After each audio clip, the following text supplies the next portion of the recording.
Euro Bangla press club এর আহ্বায়ক committee গঠন উপলক্ষে ও কেন্দ্রীয় কমিটির সভাপতি সাংবাদিক তাইজুল ফয়েজ গ্রিস আগমনে এক মতবিনিময় সভা অনুষ্ঠিত হয়েছে।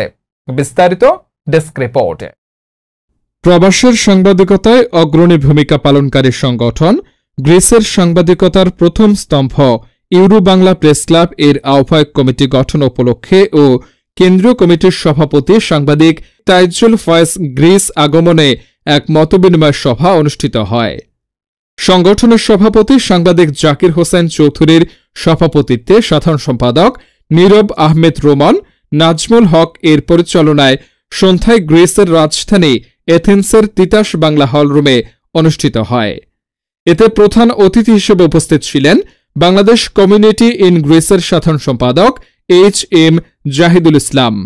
এ সময় বিশেষ অতিথি হিসেবে উপস্থিত ছিলেন জাহিদুল ইসলাম ফাউন্ডেশনের প্রধান সমন্বয়ক লোকমান মাতব্বর, গ্রিস বিএনপির যুগ্ম সাধারণ সম্পাদক মোহাম্মদ রাশেদ আহমদ, গ্রিস আওয়ামী লীগের সহসভাপতি মিয়া মিজান, বাংলাদেশ কমিউনিটি ইন গ্রিসের সহসভাপতি আকমল মাহমুদ স্বপন।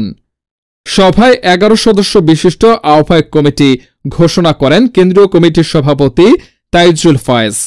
এ সময় তিনি বলেন, বাংলাদেশের মহান জাতীয় সংসদে প্রবাসীদের জন্য সংরক্ষিত সদস্য আসন বরাদ্দ করে আইন প্রণয়ন করার সময়ের দাবি।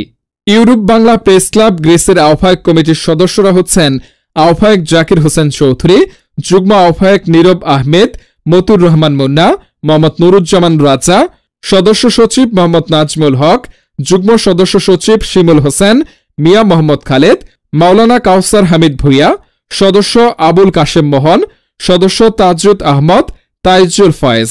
সভার শুরুতে পবিত্র কোরআন থেকে তেলাওয়াত করেন সোহেল আব্দুল্লাহ।